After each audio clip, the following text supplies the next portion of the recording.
Okay, then.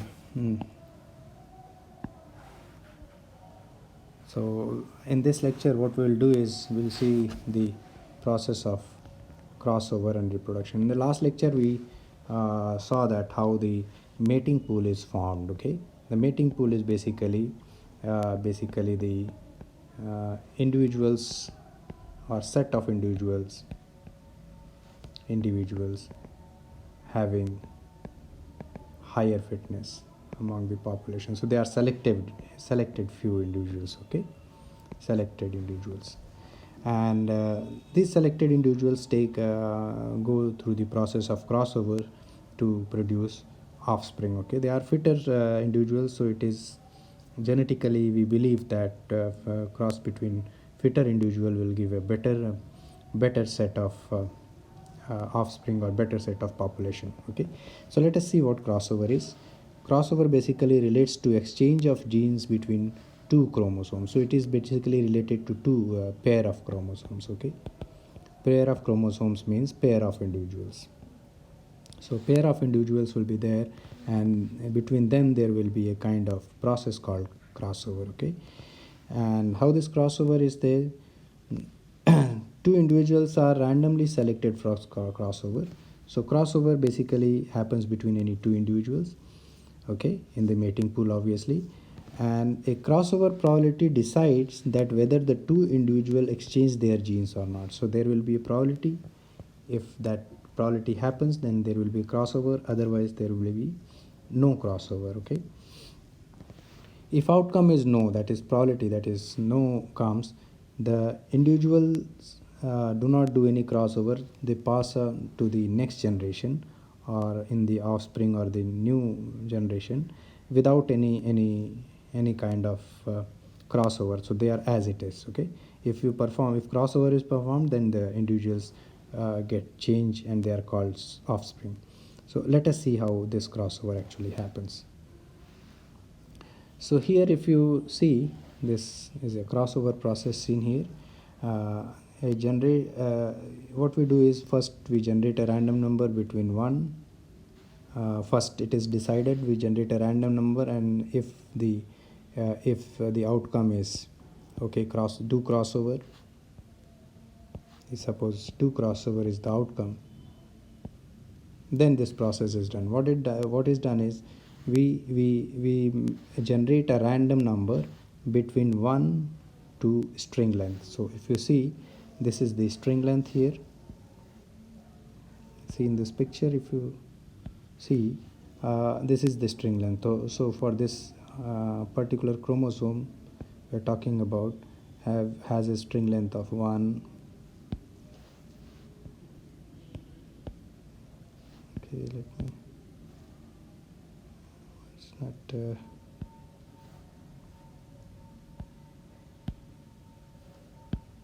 okay. So in this, if you see, this has a chromosome length of 1, 2, 3, 4, 5, 6, 7 and 8.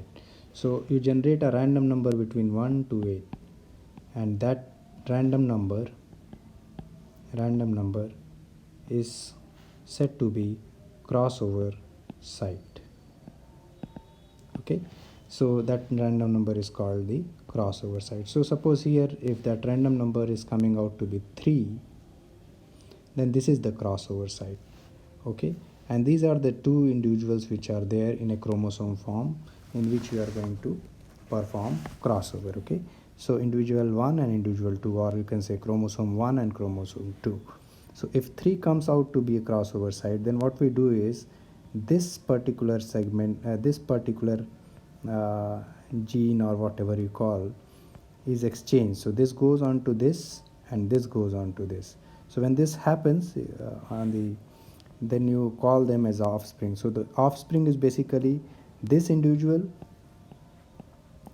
with genes exchanged. So this individual with gene exchange from individual 2, and similarly the offspring 2 is basically gene exchange from individual 1 to 2. So these are you can say the offspring, or you can say offspring of these two parents or chromosome 1 and chromosome 2, and this is how the genes are interchanged to give rise to new individuals, okay, or new offsprings. So if you see, what is done here is we perform crossover for every pair of chromosome, okay. So for every pair of chromosome we do the crossover, okay. So in a mating pool there will be several chromosomes, and we select set of 2 all the time and do crossover to all set of 2s, pair of 2s. And as a result of crossover, what will happen is either the chromosomes will exchange or the genes will remain as it is, okay. If the crossover if the crossover probability comes out to be do crossover, then the things get changed, otherwise they remain as it is. So that is what it can happen. So the mating pool finally has the same number of individual after crossover, okay. So same mating pool, the selected number of individuals are there in the mating pool, and that number is equal to the population, and that population remains same after the crossover also. So let us see how this crossover, suppose this is the mating pool which is generated, okay. So there is mating pool of 6 individuals, okay. So this mating pool has come about after doing the, say, selection process, okay. So after selection you get this mating pool.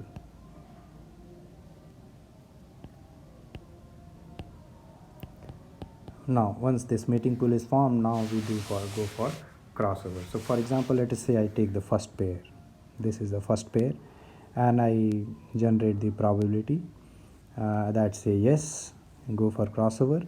Then again I generate the crossover point again by randomly, so it comes out to be 3. So at third place, the genes get exchanged, and this is the resulting one. So again this is a mating pool, same mating pool, but now offspring 1 and 2 has come by exchange of this. So this is offspring 1 and 2 after the first you can say crossover. Now in the second, now I take the second pair, and the probability comes out randomly, it comes out that no, you don't perform any crossover, so it passes on as it is, okay. So this is same as its parents, okay, same thing. So no crossover has been done. Then suppose next one I again say randomly, and the result is yes, then I do the crossover at number 6. This is randomly generated number 6. So at 6 this is changed, okay. So they get exchanged, and now they got changed. So in certain cases there will be no change, the parents remain as it is, and or there is a change and the offspring or the changed parent come. But if you see in both the cases, if this was a mating pool having six individuals, after crossover also you are going to have 6 individuals, okay. So that is how the mating pool is changed after the crossover process. Now let's talk about the another one more process, which is called mutation, okay. Similar to crossover, there is another process called mutation. So we'll talk about mutation here. So suppose this is the original mating pool after the selection process.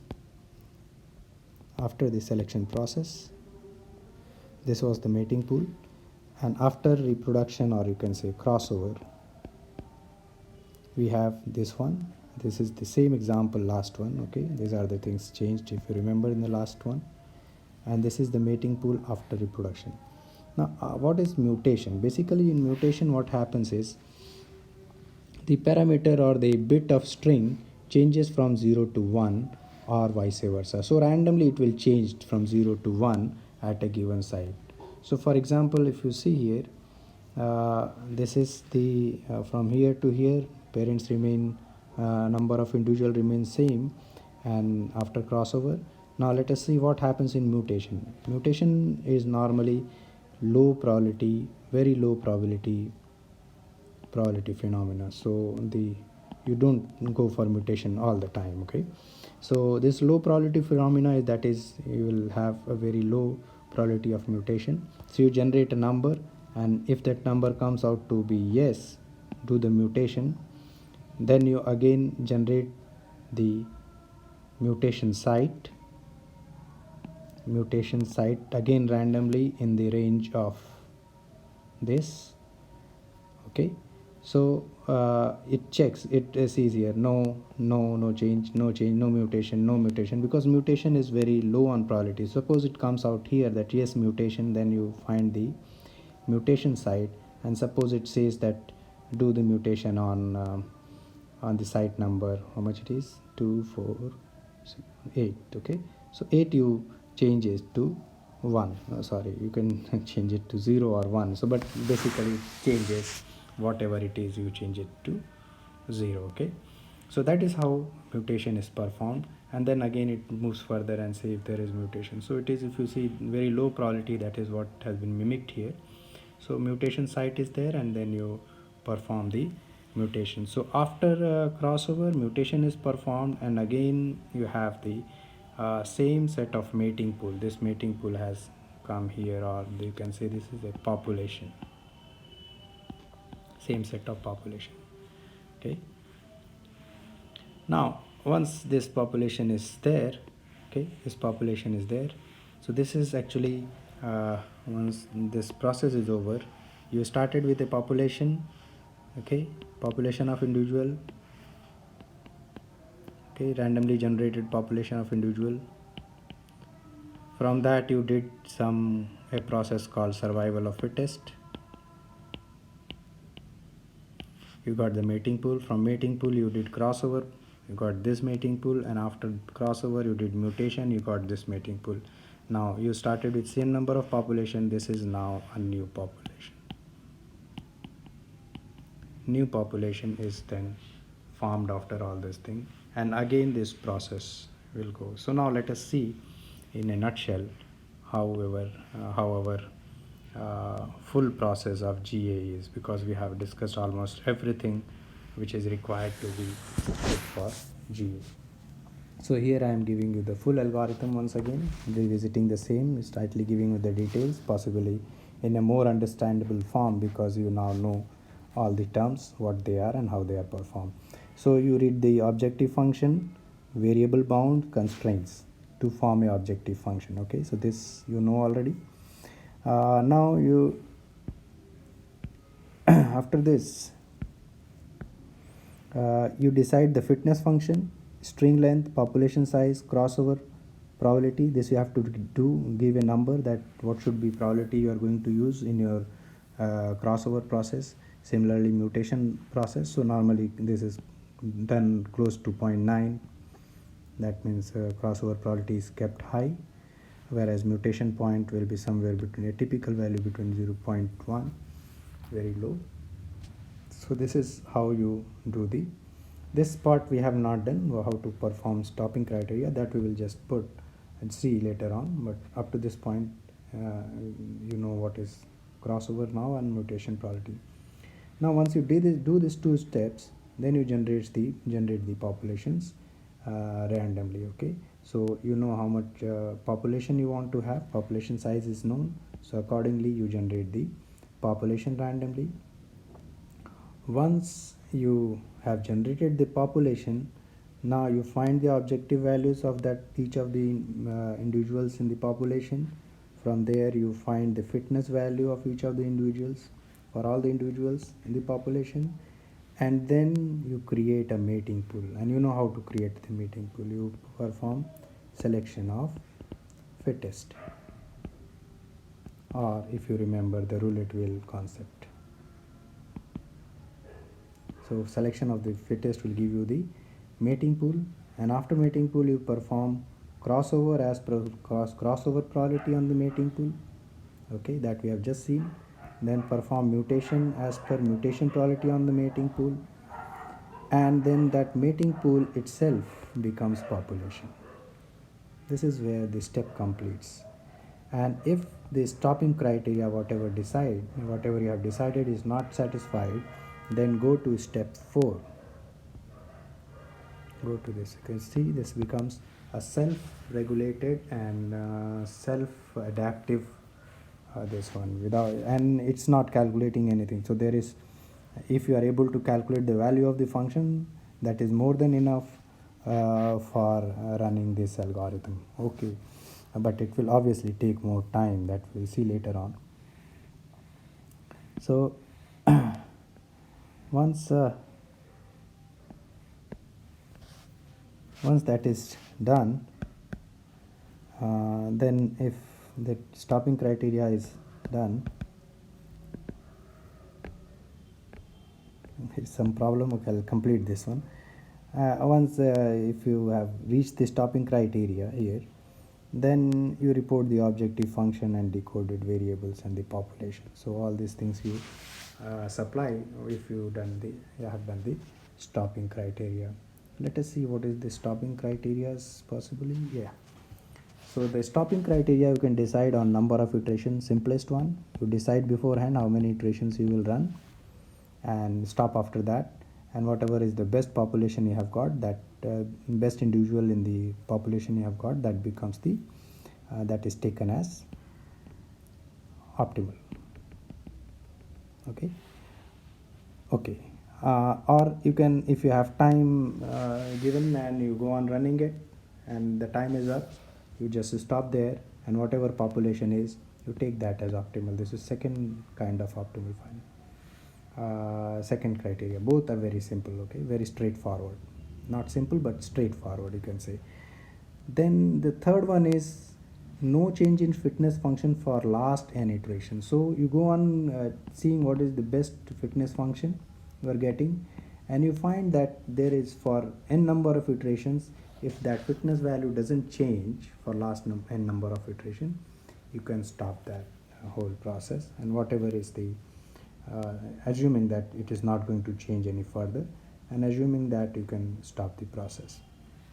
The other one is no change in objective for last n iterations. Okay, that is already we have done here, and change in average fitness in the subsequent iteration. So you not only see which is the best fitness, but also see that the average fitness of whole of the population.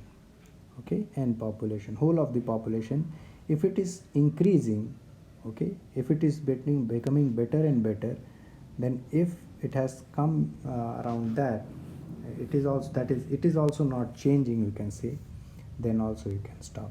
Or you can do the mix up above all these three, 1 2 3 4.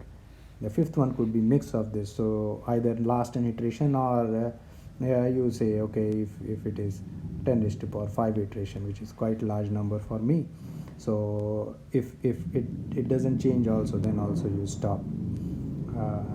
So that maybe you can have mix and match of various things together, and then you can make a new stopping criteria for yourself depending on the problem you have and the time you have for solution. So what are various variations you can do? For variations, you can see, in case we have just done you can say binary coded. Okay, we exchange the genes in terms of zeros and ones. Okay, so these genes are exchanged in terms of zeros and ones. Okay, they get exchanged. Okay, you could have real coded also.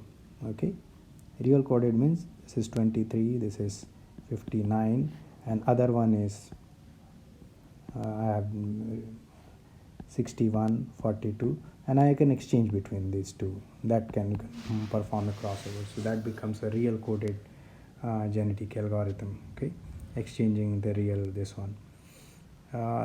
So this is for coding part. Okay, you want to exchange the genes as you do in case of that. The crossover can be performed also by using this formula, where what you are basically doing is you are finding you are using the value of x itself. You are not doing any, there's no chromosome as such here. What you do is you take the two numbers and you linearly mix them up. Okay, 1 minus lambda and lambda, linearly you mix them up to get a new individual. Okay, so that is how you can do the for the another kind of crossover. So that is one of the other variations you can have. Okay, then offspring are restricted between the two parents. Various different kinds of crossover is there, so you can have basically this will always be between these two parents. Okay, x1 xi and x2 xi around xi. Okay, but here you can say j and k, between these two only it will be. Okay, but in this case if you do take lambda in this range, then it can go beyond that also. Okay, normally if this is point x1 and this is point x2, and if you want to find any point between them using this formula, if lambda is between 0 and 1, then you can have only points in between this. Okay, so offspring will be always generated between these two parents. Here if you want to go beyond this or beyond this, there is no possibility with this kind of crossover. But if you have lambda as this, okay, minus alpha and 1 plus alpha, okay, then it can go beyond that also. Then I think we are done. Okay, then other GA variations are, you can have different kind of selection mechanisms. Here we have used roulette wheel type. Other mechanism could be tournament type. So only the thing is like you have 1 2 3 4 5 individual, you have a competition between them, and whoever wins randomly, he goes here, and you do competition between them. Whoever wins randomly goes here, and so on among these two. Whoever wins goes here, and this way you can perform some kind of tournament type of this one. Roulette wheel we have just seen. Then you can do truncation selection. That means you just go on putting all the individuals not randomly but in order. Okay, order of maximum to minimum. So this way 1 2 3 4, where 1 is the best individual and 5 is the worst one, and you can take the according to probability the top. Say if you want to have, you have a probability of 50%, then top 50% of individual are taken, and they are passed on to the next generation, and from those individual only you generate the new set of population. So that is how you can do it. So different ways you can use. There are various variations in that also. All you have to change the solution using this one. Then there could be variations in crossover operators. Okay, so here we have done single point operation. Okay, only one is changing from 0 to 1. It is going this, and this one is coming from here to here. So that is single point operator. You can also have 2 point operators or 3 point multi-point operators. So not only at a given time only this changes, but maybe some other one also changes. Okay, some other place also it may change. So multi-point crossover you can say. Then other case is cut and slice. So what happens is, if suppose you have the chromosome like this, other chromosome like this. Okay, so what I can do is I can just cut this portion, and I can cut equivalent in this portion. Both are 3 and 3, and you can join it over here, and you can join it over here. So now you are doing whole depending on how many how large the slices are, you can do the crossover also. Then there are various others also. 3 parent crossover. Instead of having this 2-way, we can have 3 parents and do certain kind of, you can always devise that do something between this and this, and you can do 3 parent crossover also. So that is a different possibility on various kind of crossovers. Okay, so I think these are all the variations. So I think this completes your GA part as far as theory is concerned. The programs will see how to do it. Thank you for now.